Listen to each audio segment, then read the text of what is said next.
Harriet told me all about it. But didn't want to ask for help because we were afraid to get in trouble. So we decided to put a note in your mailbox. But we dare not let anyone know who sent that note. So we typed it on an old typewriter. We tried to help, but when we brought that letter to Children's Protective Services, they said they couldn't do anything for us because we didn't have enough evidence to open up an investigation. And then it was too late. Apparently, the stepmother lost it altogether. She tried to drown the little kid in the bathtub.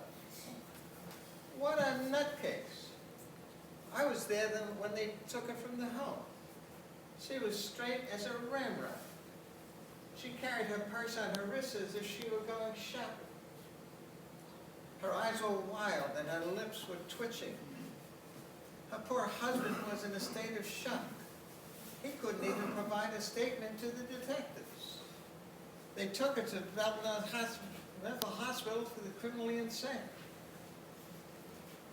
It makes me sick to think of what went on in that house. The evening papers carried the story the next day, but in the middle pages out of deference to the family. I'll never forget, when they were leading the mother down the crosswalk, she looked back at the little sister's brother and asked him to come to her. He didn't budge. She told him that his sister had been bad and needed to be punished. He took 2 steps backwards and lifted his hands to his face as if to block out the horror he had seen. I read there was another report from Children's Protective Services. They went up to Raleigh and interviewed the stepmother's family. They found out her sister had been an inmate at Butner's for over 15 years. They opened up the patient files with the family's permission, and they found out that the staff had such trouble controlling her violent outbursts that the psychiatrist had her lobotomized. They spoke to one of the brothers, and he told investigators that the home he grew up in was tightly controlled by the father, and that all 4 daughters suffered physical abuse. It was the 2 sons that didn't seem to be victims at all. As the stepmother was being led down the walkway to the squad car, she tried to explain to the assembled group. "I am so tired," she said. "I tried being good to the little girl. I bought her a party dress yesterday. I tried so hard to get her to behave.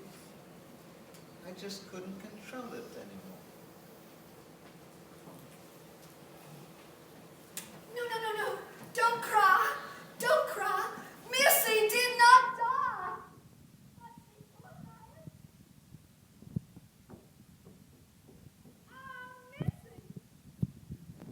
Missy.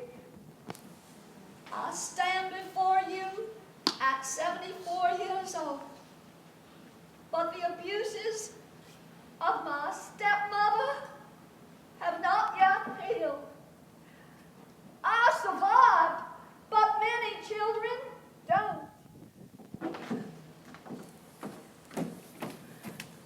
Today, I hope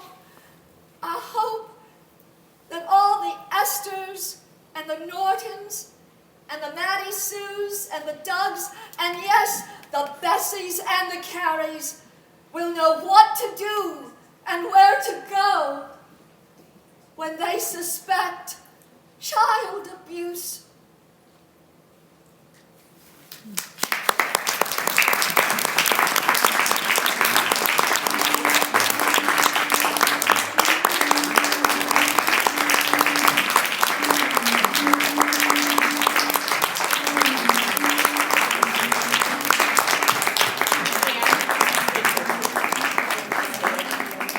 Since this is our last performance, we have a couple of people that we would like to acknowledge, and I would also, of course, like to acknowledge my staff and crew. First, we'd like to recognize our playwrights. Hunter, where are you? Hunter, can you come forward? Hunter is the playwright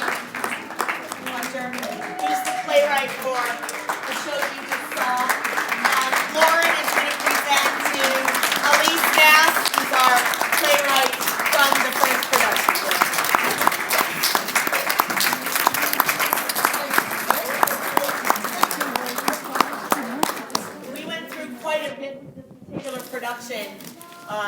We came back from the holidays ready